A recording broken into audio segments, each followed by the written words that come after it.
ጤና ይስጥልኝ። ይህ ጋዜጣ ፕላስ የስፖርት የመረጃ ሰዓት ነው። ከዜናዎቹ ጋር አማኑ ረሽድ ነኝ።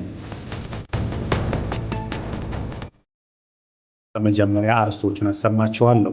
13ኛው የኢትዮጵያ ከ20 ዓመት በታችና አራተኛው ከ18 ዓመት በታች አትሌቲክስ ሻምፒዮና መካሄድ ጀመረ። የ30ኛ ሳምንት የኢትዮጵያ ፕሪሚየር ሊግ ሁለት ጨዋታዎች ዛሬ ይደረጋሉ። ወደ ውጭ ዜና ስንሻገር ደግሞ ሙሐመድ ሰላህ ዘንድሮውን ባላንዶር ያሸንፍ ይሆን እንመለከታለን። አሁን ወደ ዝርዝር መረጃዎቹ አልፋለሁ። 13ኛው የኢትዮጵያ ከ20 ዓመት በታችና አራተኛው ከ18 ዓመት በታች አትሌቲክስ ሻምፒዮና መካሄድ ጀመረ። 13ኛው የኢትዮጵያ ከ20 ዓመት በታችና አራተኛው ከ18 ዓመት በታች አትሌቲክስ ሻምፒዮና ዛሬ በድሬዳዋ ከተማ መካሄድ ጀምሯል። በሻምፒዮናው ላይ 8 ክልሎች፣ 2 ከተማ አስተዳደሮች፣ 35 ክለቦችና ተቋማት ለመሳተፍ ትናንት ድሬዳዋ ገብተዋል።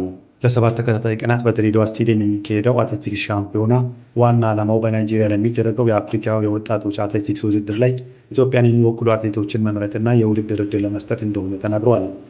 በአጠቃላይ 1192 አትሌቶች በውድድሩ ላይ እንደሚሳተፉ ተገልጿል። ውድድሩ በሁለት ፈረቃ የሚካሄድ ሲሆን ከ1 ሰዓት ጀምሮ እስከ 4 ሰዓት እንዲሁም ከ10 ሰዓት ጀምሮ እስከ ምሽቱ 2 ሰዓት እንደሚደረግ የወጣው መርሃ ግብር ያመለክታል። የ31ኛ ሳምንት የኢትዮጵያ ፕሪሚየር ሊግ ሁለት ጨዋታዎች ዛሬ ይደረጋሉ።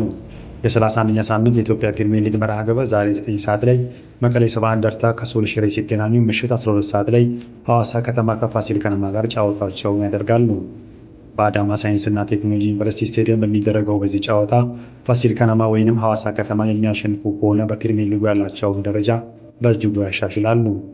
ፕሪሚየር ሊጉን ኢትዮጵያ መድን በ60 ነጥብ በአንደኝነት ሲመራ፣ ኢትዮጵያ ቡና በ54 ነጥብ ሁለተኛ፣ ባህር ዳር ከነማ በ48 ነጥብ ሶስተኛ፣ ሲዳማ ቡና በ46 ነጥብ አራተኛ እንዲሁም መቻል በ43 ነጥብ አምስተኛ ደረጃ ላይ ተቀምጠዋል።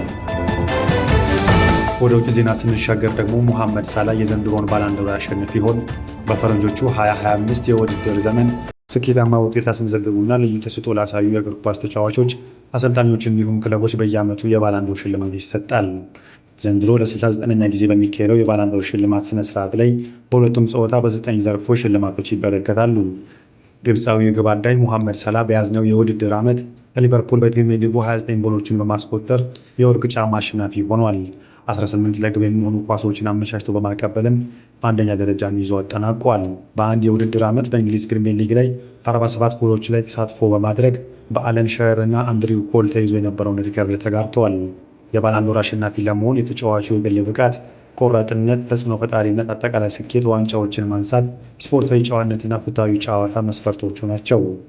በ2024-25 የውድድር ዘመን ሰላህ በፕሪሚየር ሊጉ ታሪክ የወርቅ ጫማና የግብ ፈጣሪ ዋንጫን 2 ጊዜ ማሸነፍ የቻለ የመጀመሪያው ተጫዋች መሆን ችለዋል። በቀጣይ የባላንዶር ተሸላሚ መሆን ከቻለ ሁለተኛው አፍሪካዊ ተጫዋችም ይሆናል። ላሚን ያማል ትናንት ቀዳሚውን ጎል ማስቆጠር የቻለ ሲሆን ክለቡ ባርሴሎናም ሻምፒዮን መሆን ችለዋል። ተጫዋቹ አምና በባላንዶር ሽልማት 8ኛ ሆኖ ያጠናቀቀ ሲሆን ለሰላህ ብርቱ ተፎካካሪ ይሆናል ተብሎ ይጠበቃል። በዚህም የዘንድሮ የባላንዶር አሸናፊ ሰላህ ይሆናል በሚል ብዙዎች ግምታቸውን እያስቀመጡ ይገኛሉ። ባላንዶር የአውሮፓ እግር ኳስ ማህበር ከአጋር አካላት ጋር በመሆን የሚያዘጋጀው ተጠባቂ የእግር ኳስ ሽልማት ሲሆን በባለፈው ዓመት በወንዶች የማንቸስተር ሲቲው ሮድሪ የክብሩ ባለቤት ሆኗል። የሪያል ማድሪዱ ቪኒሺየስ ጁኒየር እና የቡድን አጋሩ ጁድ ቤሊንግሃም ሁለተኛና ሶስተኛ መሆናቸው ይታወሳል። የጋዜጣ ፕላስ የስፖርት ዜናዎቻችን እነዚህን ይመስሉ ነበር። መልካም ጊዜ ይሁንላችሁ።